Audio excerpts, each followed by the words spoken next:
Depois a gente vai ler o restante, mas amarás o Senhor teu Deus de todo o coração, de toda a tua alma e de todo o teu entendimento. Ou seja, o que Jesus está falando, em outras palavras, amar com toda a intensidade possível. Em outras palavras amar a Deus com toda a intensidade possível. Dentro dos meus limites, amar com toda a intensidade que eu posso amar. E o que é amar? É a grande pergunta, é a grande indagação. O que é amar? Aos olhos bíblicos, numa mente bíblica, o que é amar? Tá? Então eu sempre falo de um cancioneiro popular brasileiro, né? De uma música do Barão Vermelho, do Cazuza, quando eles dizem assim, numa frase em uma das músicas deles, né? Eu quero um amor que seja bom para mim, ou preciso de um amor que seja bom para mim. Esse conceito, que é um conceito humano da sociedade, da nossa geração, né? Ou seja, eu preciso de um amor que seja bom para mim, para mim. Então o centro do amor sou eu. Isso eu estou falando dentro da palavra de Deus. Isso aos olhos da palavra de Deus não é o conceito de amar. O que é amar aos olhos de Deus? Então Deuteronômio capítulo 5, versículo 6, eu li ontem, vou ler de novo. Eu sou o Senhor teu Deus que te tirei da terra do Egito, da casa da servidão. Não terás outros deuses diante de mim. Não farás para ti imagem de escultura, nem semelhança alguma do que há em cima no céu, nem embaixo na terra, nem nas águas debaixo da terra. Não te encurvarás a elas, nem as servirás, porque eu, o Senhor, teu Deus, sou Deus zeloso, que visita a iniquidade dos pais nos filhos, até a terceira e quarta geração daqueles que me odeiam.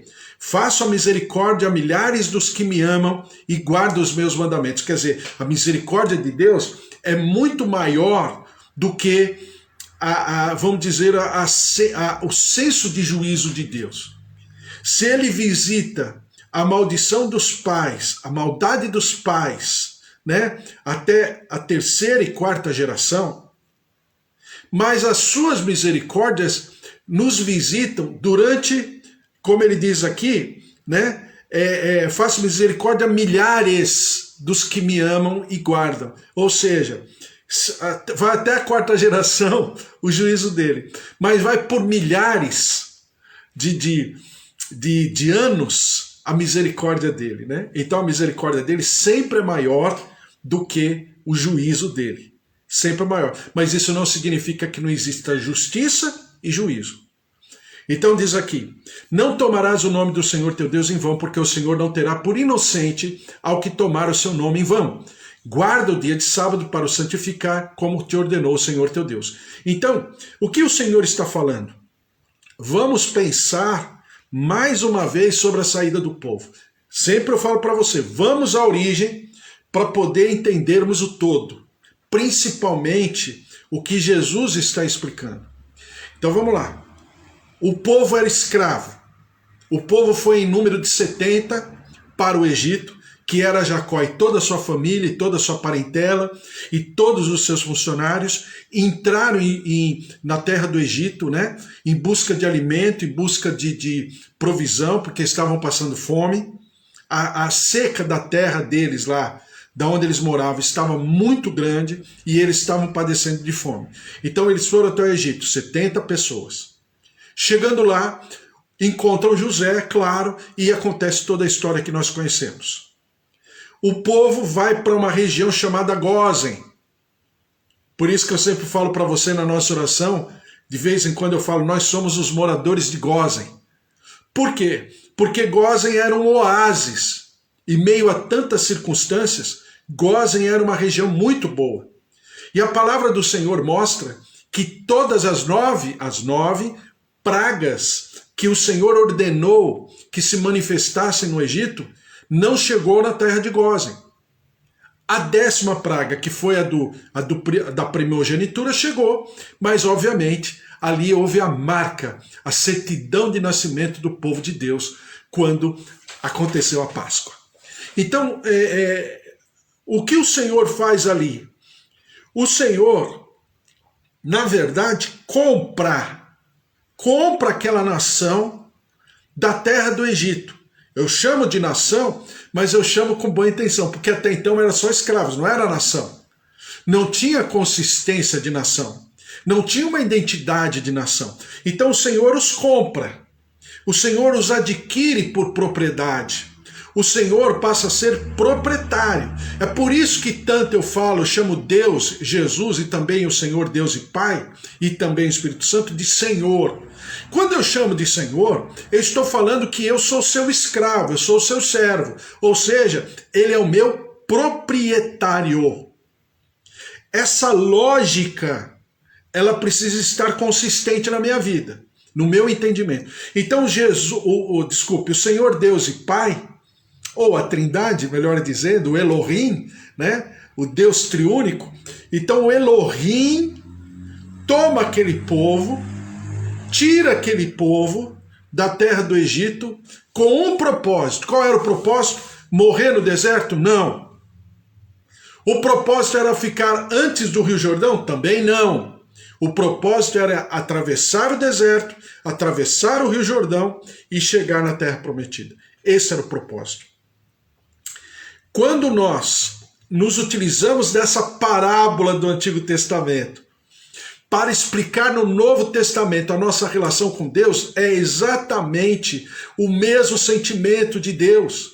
Quando Deus traz em Jesus, e Mateus o pontua como sendo maior do que o próprio Moisés, é exatamente a mesma figura. Jesus nos toma por propriedade. Ele paga a nossa dívida. Ele nos compra por alto preço e nos dá carta de alforria.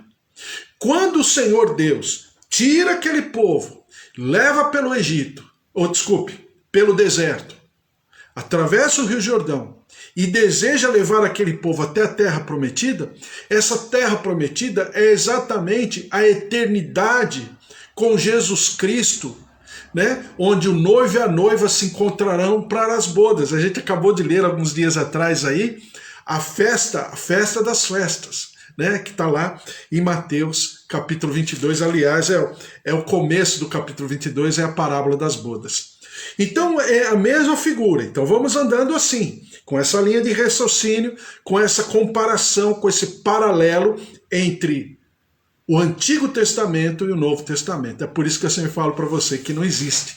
O Antigo Testamento explica, ou melhor dizendo, é a ilustração do Novo Testamento. E o Novo Testamento explica o Antigo Testamento. Em outras palavras, eu sempre falo para você que o Antigo Testamento é a parábola, né? É a parábola do Novo Testamento. Por quê? Porque são as histórias explicadas no Novo Testamento. Então, dentro disso, vamos ler Deuteronômio capítulo 10, versículo 12. Agora Moisés está revisitando a lei de Êxodo, de Levíticos e de Números, tá? Deuteronômio é revisitação. É revisitação da própria lei. Deuteronômio capítulo 10, versículo 12 diz assim: Agora, pois, ó Israel, o que é que o Senhor requer de ti? Ou seja, o que é amar a Deus? Segundo Deuteronômio 10, versículo 12, é exatamente isso. Agora, pois, ó Israel, que é que o Senhor requer de ti? O que é amar a Deus? É se propor voluntariamente a responder a esse desejo do meu proprietário que é Deus. O que o Senhor requer de ti? Não é que temas o Senhor, então em cima disso a gente vai trabalhar. Não é que temas o Senhor teu Deus? Não é que ande em todos os seus caminhos? Não é que o ames e o sirvas? Veja que amar e servir estão numa mesma ideia, né? Então, primeiro, vamos lá. Primeiro, temer. Segundo, andar nos seus caminhos. Terceiro, amar e servir ao Senhor teu Deus de todo o teu coração e de toda a tua alma. Aí o quarto, para guardares os mandamentos do Senhor e os seus estatutos que hoje te ordeno para o teu bem. Então, quando eu me proponho a amar ao Senhor, tem um propósito. O propósito é o quarto item desse texto, que é a obediência. A obediência não é o início. A obediência é a síntese. Ou eu poderia dizer que é o resultado de uma disposição do meu coração em primeiro, temer ao Senhor. Segundo, andar nos seus caminhos. Somente em terceiro lugar, amar e servir. O que é o amor? O amor é quando eu encontro alguém, pode ser no sentido de casamento, ou pode ser no sentido de amizade, mas quando eu encontro alguém, eu admiro essa pessoa, eu começo na minha mente a destacar aquelas qualidades que eu reputo como boas, né, aos meus olhos, e essa admiração, quando eu começo a enxergar essas qualidades, eu começo a amar aquela pessoa.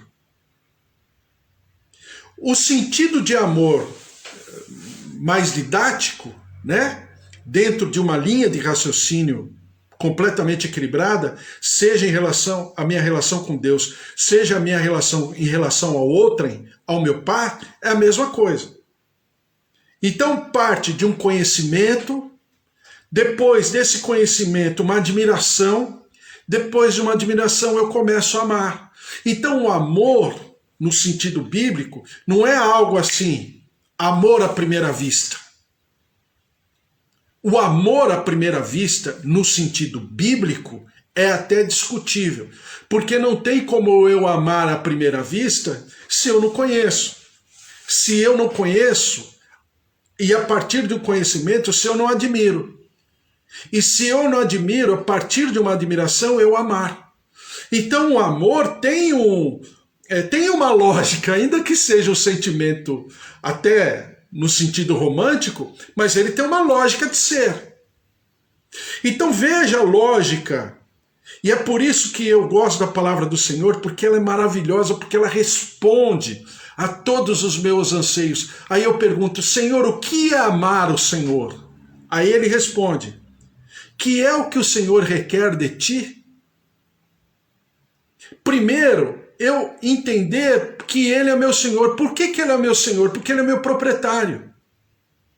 Ainda que ele tenha pagado a minha dívida, ainda que ele tenha me comprado por alto preço, e ainda que ele tenha me dado carta de alforria, e eu sempre falo para você que amar é dar a liberdade para o outro, para o objeto amado, até para me rejeitar o meu amor, isso é amar.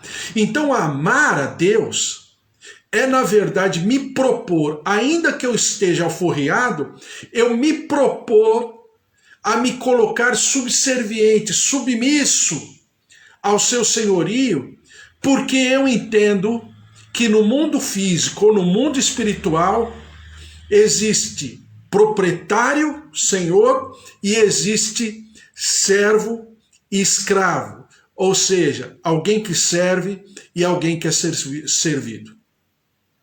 Ponto. Ou eu sou servo de um senhor, ou eu sou servo do outro senhor. Não existe alguém completamente livre na humanidade. Ou bem eu estou servindo a alguém, ou bem eu estou servindo a outro alguém. Ponto.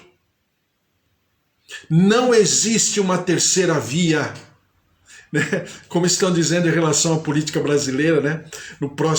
Na próxima escolha do presidente da República, olha, precisamos de uma terceira via. Ainda que exista nas eleições, isso no mundo espiritual não existe. Infelizmente ou felizmente não existe. Então eu preciso de um Senhor para me proteger.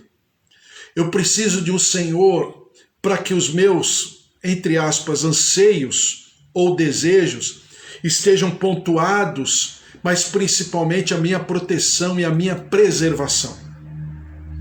Quando o Senhor Deus tira o povo da terra do Egito, ele fala: vocês precisam de um Senhor. É saudável. Agora falando como se eu estivesse falando no nome de Deus, né? Só didaticamente falando.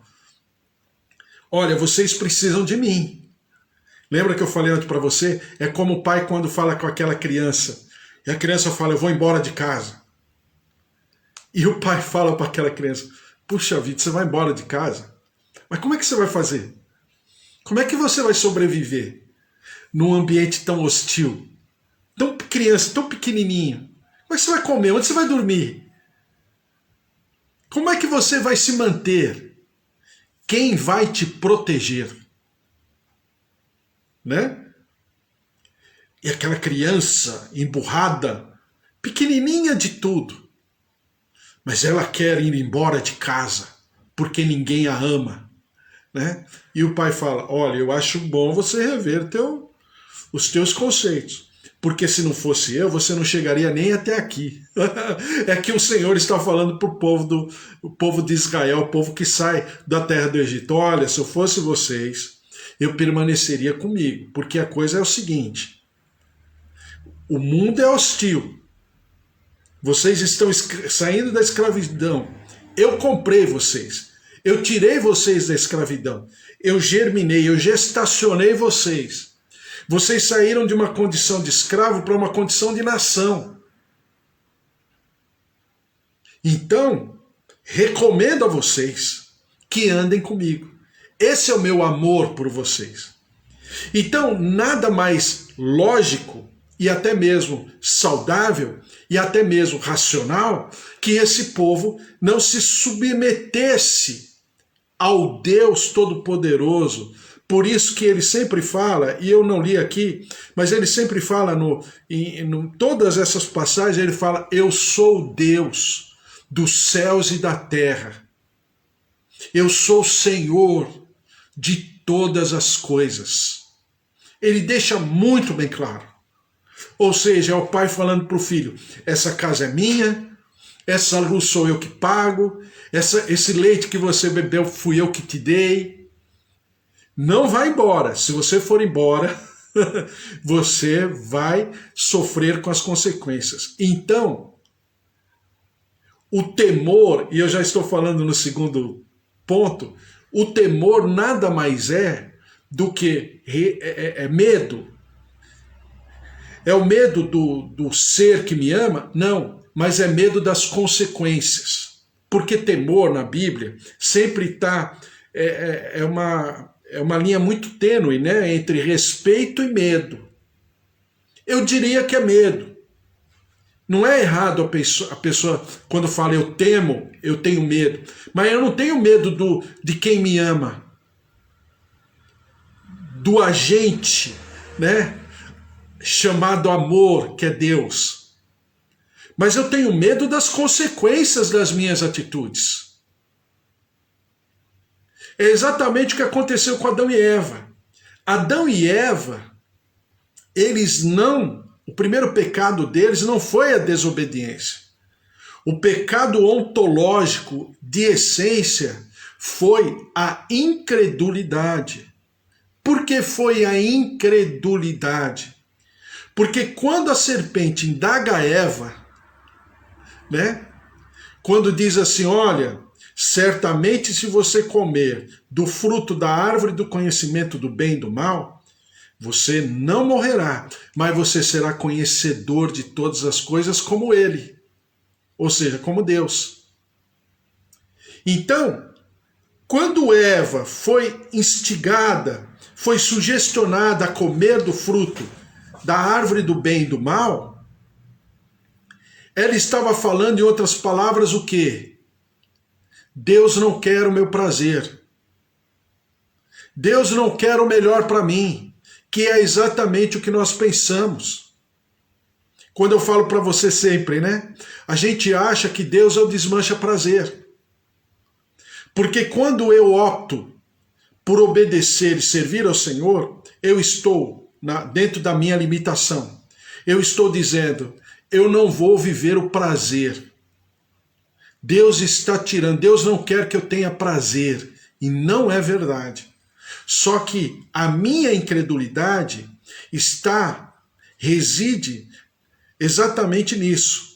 Eu não estou acreditando que Deus é suficientemente capaz de me dar, ou de oferecer, ou de expressar aquilo que eu desejo dentro do meu prazer. O prazer da vida, o prazer das circunstâncias, enfim, uma série de coisas. Então eu entendo que obedecer a Deus dentro da minha humanidade é exatamente me abster de prazer, porque obedecer a Deus é muito pesado. E isso não é verdade. Então, quando fala sobre obediência, o Senhor coloca a obediência, guardar os mandamentos, em quarto lugar. Depois de temor, depois de andar nos caminhos, depois de amar e servir, aí vem obedecer. Então eu não tenho que obedecer assim, o meu amo manda, o meu Senhor manda e eu obedeço. Ainda que ele tenha todo o poder, ele não quer essa relação. Ele não quer. Não sou eu que não quero, ele que não quer. Ele quer que eu obedeça por um resultado, como produto de uma relação. E eu vou obedecer por amor, não por tacão, não por ordem, não porque se eu não obedecer o chicote vai dançar, não é isso. A relação com Deus não é assim. Então, nós estamos falando sobre amar a Deus sobre todas as coisas, com todas as nossas forças, de toda a nossa alma, de todo o nosso entendimento, como diz a palavra de Deuteronômio. Ou seja, é amar com todo o meu vigor, é amar com toda a minha intensidade, é amar a Deus sobre todas as coisas. Amém? Glória a Deus. Vamos orar, porque essa passagem ela fala muito sobre o Evangelho. E o que é o Evangelho? Evangelho é amar a Deus sobre todas as coisas e ao meu próximo. Por enquanto eu vou falar essa passagem. E ao meu próximo como a mim mesmo.